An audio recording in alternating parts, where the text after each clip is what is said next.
નમસ્કાર વિદ્યાર્થી મિત્રો, હું વત્સલ દોશી આપ સૌનું સ્વાગત કરું છું. લાસ્ટ લેક્ચરમાં આપણે પ્રકરણ 8માં સ્વાધ્યાય 8.1 પૂર્ણ કર્યું હતું. ત્યાર પછી ઉદાહરણ 2, 3 અને 4 વિશે અભ્યાસ કર્યો હતો. તેમાં આપણે ખરીદ કિંમત, મૂળ કિંમત, પડતર કિંમત, વેચાણ કિંમત, વળતર આ બધી અલગ અલગ પ્રકારની કિંમતોના આધારિત દાખલા ગણ્યા હતા. કેટલા ટકા વળતર મળ્યું હોય કે વળતર ઉપરથી કેટલા રૂપિયા વળતર હતું એ પ્રકારના દાખલા ગણ્યા હતા. બરાબર. એના પછી થોડું 3-4 સૂત્રો જેવું છે, એકદમ સિમ્પલ જ છે. વ્યવહારિક જીવનમાં આપણને બજારમાં કોઈ વસ્તુ લેવા જઈએ તો આ સૂત્ર પ્રમાણે જ આપણે કામ કરીએ છીએ, એટલે કંઈ નવું છે નહીં. શું છે જરા એ સમજી લો. વેચાણ કિંમત વેકી એટલે મેં તમને ગયા લેક્ચરમાં સમજાવ્યું હતું. વેચાણ કિંમત બરાબર શું થાય? તો છાપેલી કિંમતમાંથી ડિસ્કાઉન્ટ બાદ કરીએ એટલે એની વેચાણ કિંમત કહેવાય. કોઈક વસ્તુની છાપેલી કિંમત હોય 100 રૂપિયામાંથી 20 રૂપિયા વળતર માઇનસ કરીએ તો કેટલા રૂપિયામાં વેચીએ? વસ્તુ 80 રૂપિયામાં વેચીએ એવું કહેવાય. પછી છે નફો અને ખોટ. નફો ક્યારે થાય? હું કોઈક વસ્તુ 100 રૂપિયામાં ખરીદું અને 120 રૂપિયામાં વેચી દઉં તો મને નફો થયો કહેવાય, ફાયદો થયો કહેવાય. કેટલો થયો? તો 20 રૂપિયા થયો. તો શું કીધું? 20 રૂપિયા કેવી રીતે આવ્યું? તો જે મેં વસ્તુ વેચી 120માં, ખરીદી 100માં, એટલે વેચાણ કિંમત 120માંથી ખરીદ કિંમત 100 રૂપિયા માઇનસ કરું તો શું આવે? નફો આવે. એ જ સૂત્ર થઈ ગયું નફાનું કે વેચાણ કિંમતમાંથી ખરીદ કિંમત માઇનસ કરીએ એટલે થઈ જાય નફો.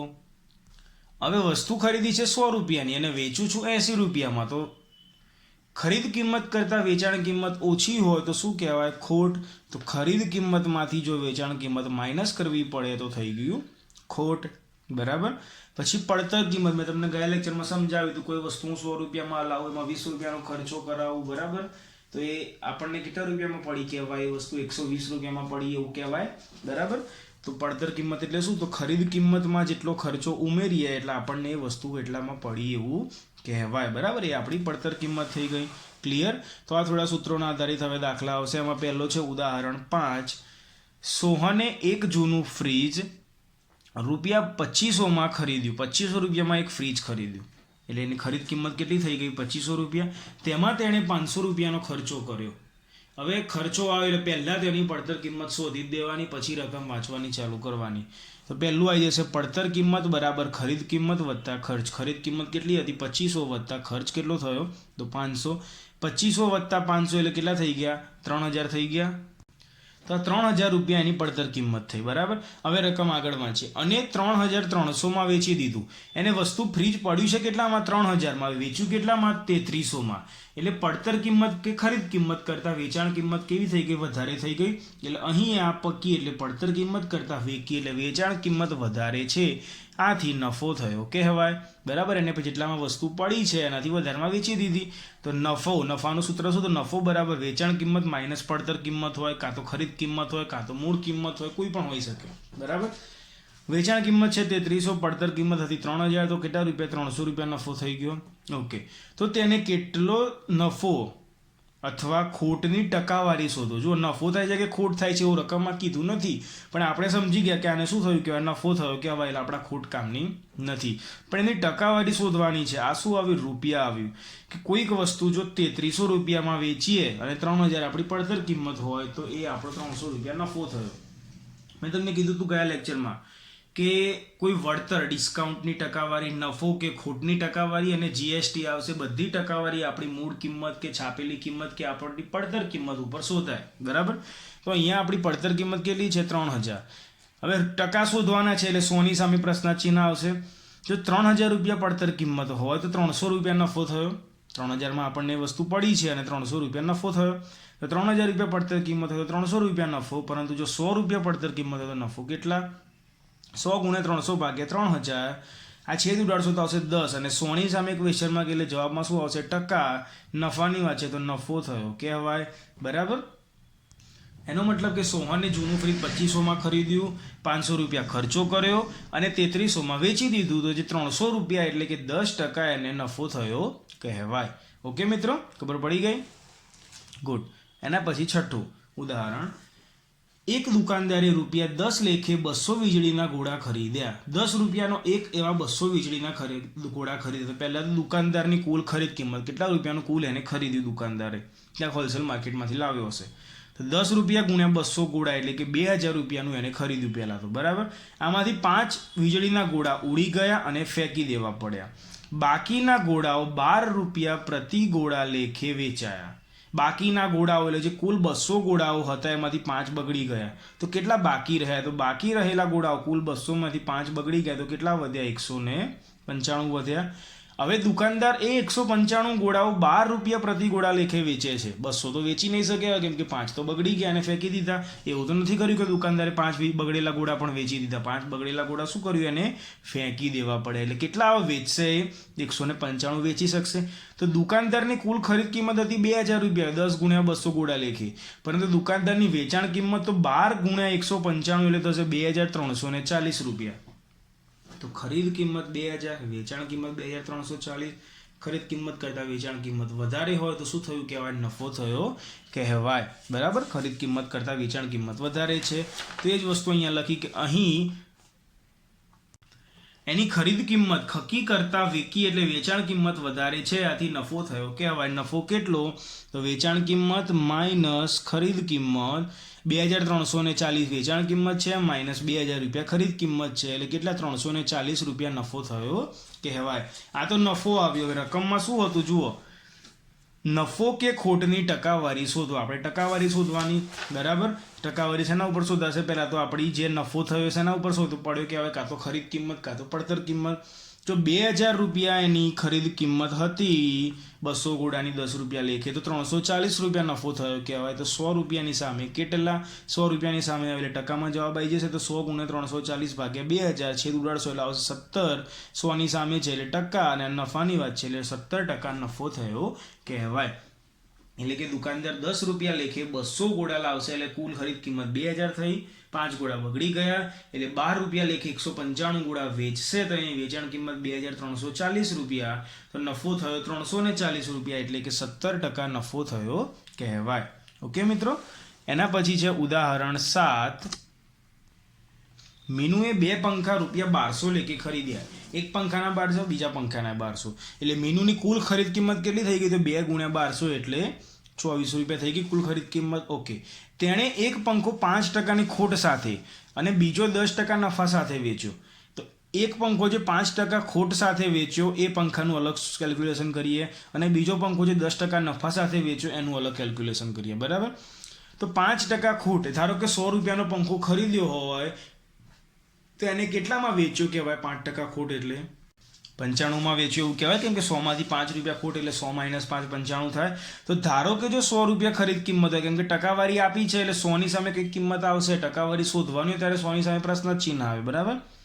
તો જો 100 રૂપિયા ખરીદ કિંમત હોય તો 95 રૂપિયાની વેચાણ કિંમત થાય. પરંતુ ખરેખર પંખાની ખરીદ કિંમત મીનુ માટે કેટલી હતી? એક પંખાની 1200 રૂપિયા. તો એની વેચાણ કિંમત કેટલી? તો 1200 ગુણ્યા 95 ભાગ્યા 100 છેદ ઉડાડશો એટલે આવશે 1140 રૂપિયા વેચાણ કિંમત. એટલે એક પંખો જે એને 1200માં ખરીદ્યો એમાં 5% ખોટ ગઈ એટલા માટે એને 1140માં વેચી દીધો, બરાબર. અને બીજો પંખો 10% નફા સાથે વેચ્યો. તો જો 100 રૂપિયા ખરેખર એની ખરીદ કિંમત હોય તો 110 રૂપિયામાં વેચ્યો કહેવાય. 100 વત્તા 10 રૂપિયા નફો એટલે.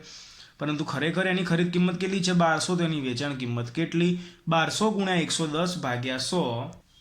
તો 1200 ગુણ્યા 110 ભાગ્યા 100 એટલે આવશે 1320 રૂપિયા વેચાણ કિંમત. એક પંખો 1200 રૂપિયાનો 5% ખોટ કરીને 1140માં વેચ્યો. બીજો પંખો 1200 રૂપિયાનો 10% નફો કરીને 1320માં વેચ્યો. કુલ ખરીદ કિંમત હતી 2400 રૂપિયા. હવે કુલ વેચાણ કિંમત શોધીએ. તો એક 1140માં વેચ્યો, એક 1320માં વેચ્યો એટલે કુલ એની વેચાણ કિંમત થઈ ગઈ 2460 રૂપિયા. હવે જુઓ ખરીદ કિંમત કેટલી હતી? 2400 રૂપિયા. વેચાણ કિંમત કેટલી છે? 2460 રૂપિયા. ખરીદ કિંમત કરતાં વેચાણ કિંમત વધારે હોય એટલે નફો થયો કહેવાય. તો અહીં ખરીદ કિંમત કરતાં વેચાણ કિંમત વધારે છે આથી નફો થયો કહેવાય. નફો કેટલો? તો વેચાણ કિંમત માઇનસ ખરીદ કિંમત 2460 માઇનસ 2400 એ 60 રૂપિયા નફો થયો કહેવાય. સમજી ગયા મિત્રો? શું થયું? તો 60 રૂપિયા નફો થયો, બરાબર. ખાલી નફો અથવા ખોટ શોધવાની છે, અહીંયા ટકાવારી શોધવાની જરૂર નથી કેમ કે રકમમાં કીધું નથી. તો કેટલો? તો 60 રૂપિયા નફો થયો કહેવાય. ઓકે. એના પછી છે ઉદાહરણ 8. એક દુકાનમાં પૈડાવાળા બૂટની એક જોડની કિંમત 450 હતી.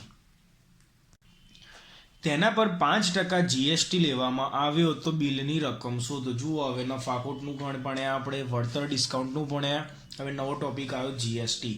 જીએસટીનું ફૂલ ફોર્મ થાય ગુડ્સ એન્ડ સર્વિસ ટેક્સ, જે ટેક્સ ગવર્મેન્ટ દ્વારા લેવામાં આવે છે. કઈ વસ્તુમાં લેવામાં આવે?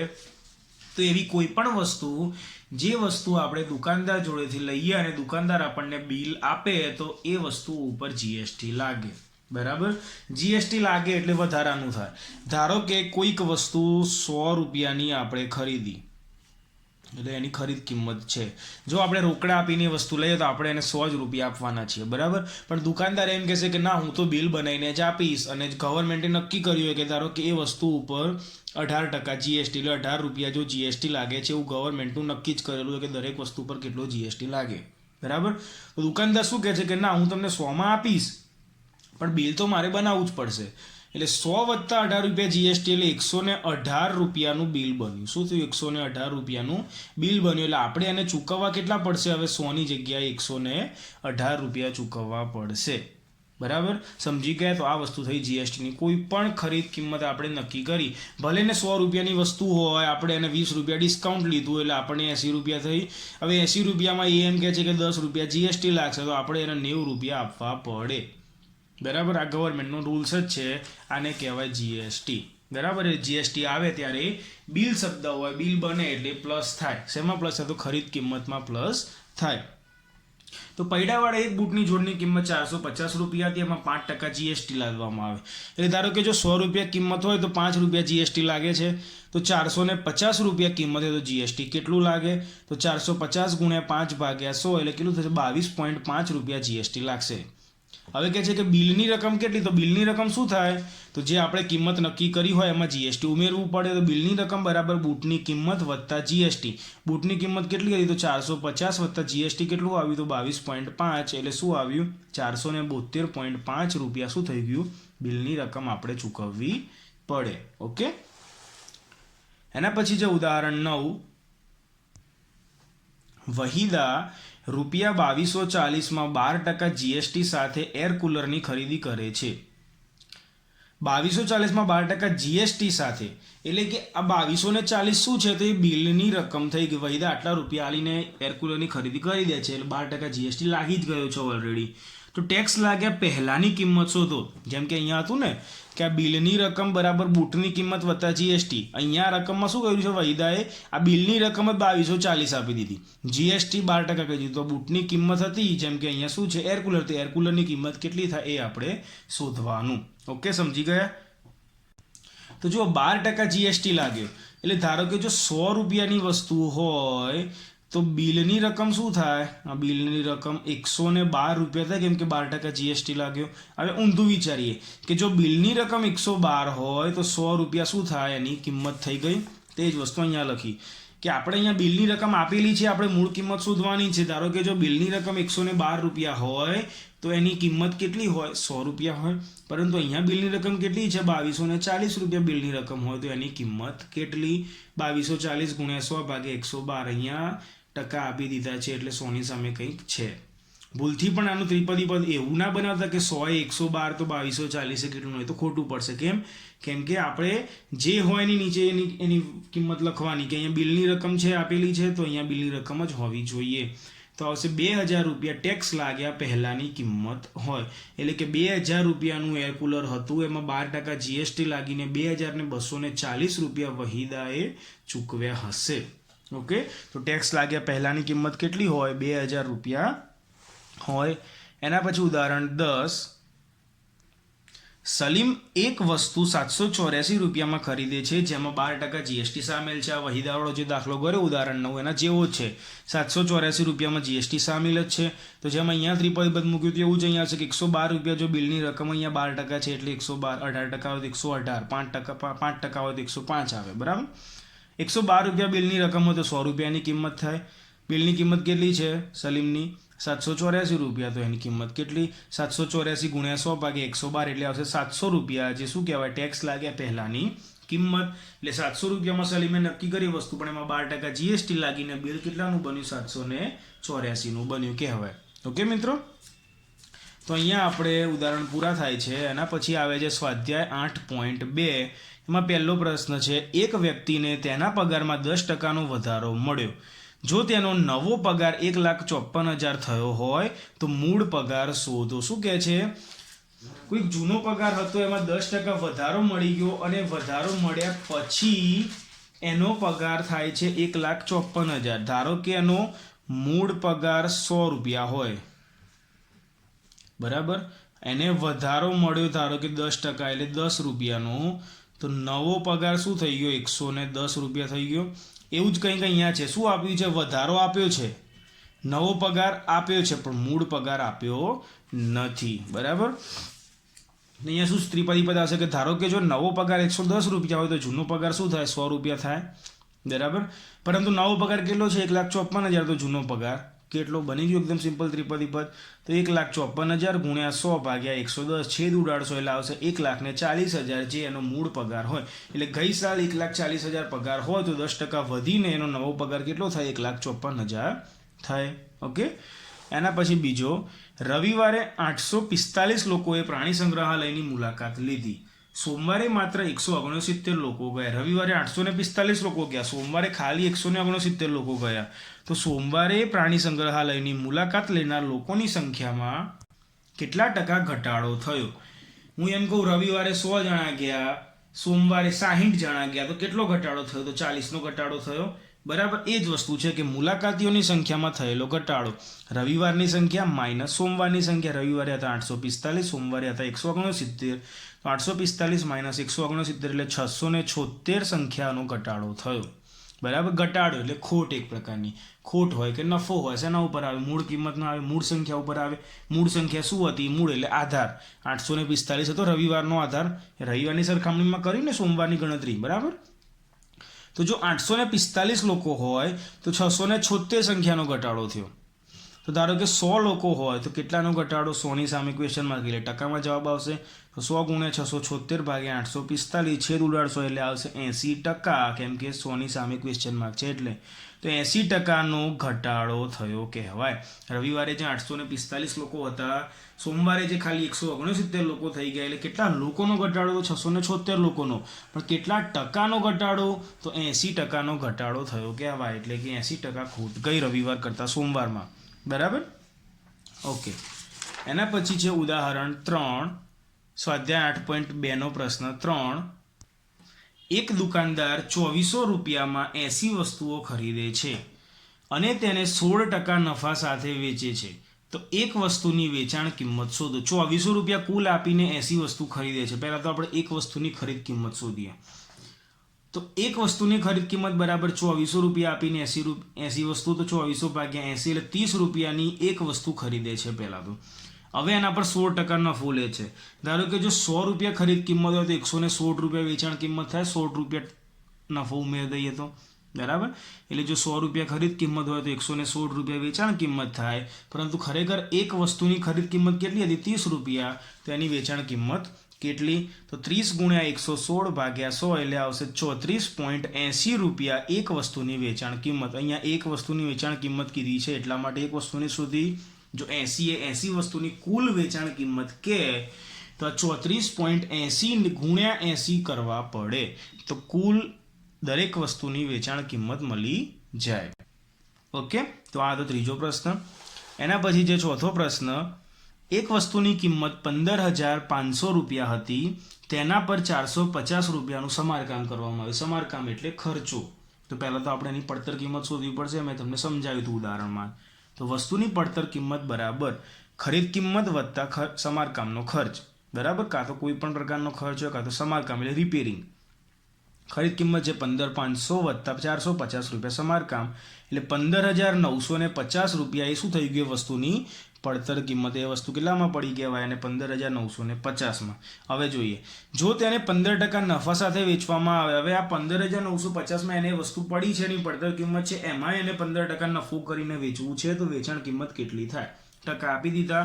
તો જો 100 રૂપિયા ધારો કે પડતર કિંમત હોય તો તેની વેચાણ કિંમત કેટલી થાય? 115 રૂપિયા થાય. ધારો કે 100 એ આપણે ધારીએ તો 115 રૂપિયામાં વેચવું પડે, 15 રૂપિયા ઉમેરીને નફો કરીને. પરંતુ ખરેખર એની પડતર કિંમત કેટલી છે? 15,950 રૂપિયા પડતર કિંમત હોય તો એની વેચાણ કિંમત કેટલી? તો 15,950 ગુણ્યા 115 ભાગ્યા 100 સાદુરૂપ આવશો એટલે જવાબ આવશે 18,342.50 રૂપિયા વેચાણ કિંમત. એટલે એ વસ્તુ જો 15,500ની ખરીદી એમાં 450 રૂપિયા ખર્ચો કર્યો અને એને જો 15% નફા સાથે વેચવી હોય તો એને એ વસ્તુ 15,500ની કેટલામાં વેચવી પડે? 18,342.50 રૂપિયામાં એને વેચવી પડે. એટલે આ 18,342.50 રૂપિયા શું થઈ ગયું? એની વેચાણ કિંમત થઈ ગઈ. ઓકે, તો આ લેક્ચરમાં આપણે અહીંયા સુધી રાખીએ છીએ. હું આશા રાખું છું કે તમને બધાને ખ્યાલ આવી ગયો હશે. Okay, thank you.